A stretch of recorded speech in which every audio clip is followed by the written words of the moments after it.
পাটুরিয়া দৌলতদিয়া নৌপথে প্রতিদিন পারাপার হয় শত শত দূরপাল্লার বাস, ট্রাক ও প্রাইভেট কার। গেল বছরের বন্যায় পাটুরিয়ার লঞ্চ ঘাটের জেটি সহ পুরো অবকাঠামো ভেঙে গিয়ে পদ্মা নদীতে বিলীন হয়ে যায়। পরে অস্থায়ীভাবে মাত্র একটি লেন দিয়ে কোনো রকমে চালু রাখা হয়েছে লঞ্চ ঘাট। ফলে প্রতিদিনই দুর্ভোগ পোহাতে হচ্ছে যাত্রীদের। অন্যদিকে পাটুরিয়ায় ফেরি পারাপারের জন্য থাকা 3টি ঘাটও গেল বছরের বন্যায় ক্ষতিগ্রস্ত হয়। সেই সময় থেকে এখন পর্যন্ত পুরোপুরি সংস্কার হয়নি, নির্মাণ হয়নি নতুন ঘাটও। এতে যাত্রী ও যানবাহন সংশ্লিষ্টরা পড়েছেন চরম দুর্ভোগে।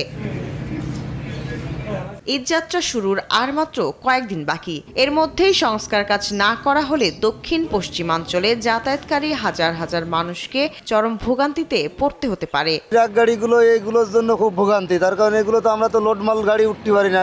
এখন যে পরিস্থিতি আছে ওই সাইডের থেকে এখন যে সিস্টেম করছে আপাতত একটু ভালো। ঘাট তো আসলে যে ঘাটটা ছিল গত বছর তো ভেঙে গেছে, এটা ভেঙে যাওয়ার পরে এখন তো নতুন এটা টেম্পোরারি হিসেবে করছে, জাস্ট আপাতত সাপোর্ট দেওয়ার জন্য।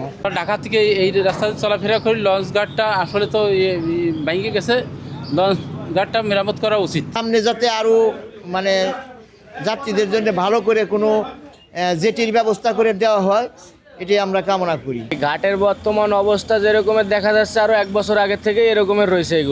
এগুলা পরিবর্তন হচ্ছে না, কিছু হচ্ছে না। লঞ্চ ঘাট যে প্রাথমিক যে মেরামত করা মানে অস্থায়ীভাবে মেরামত করা হয়েছে, তো আমরা আশা করছি যে আগামী ঈদ মৌসুমে যে যাত্রী পার হবে দক্ষিণ পূর্ব অঞ্চলে তো আবার সমস্যা হওয়ার কথা না। কর্তৃপক্ষ বলছে আবহাওয়া অনুকূলে থাকলে এবং প্রয়োজনীয় সংস্কার কাজ দ্রুত শেষ করা গেলে ঈদ যাত্রায় বড় ধরনের ভোগান্তি হবে না। ছোটখাটো ত্রুটি মেরামত করতেছি, আশা করি ঈদ যাত্রা প্রতিবারের ন্যায় এবারও ঈদ যাত্রায় কোনো ভোগান্তি হবে না। দক্ষিণ পশ্চিমাঞ্চলের অন্যতম প্রবেশদ্বার এই পাটুরিয়া দৌলতদিয়া নৌরুটে ঈদযাত্রা নির্বিঘ্নে পারাপারে নিয়োজিত থাকবে 20টি ফেরি ও 33টি লঞ্চ।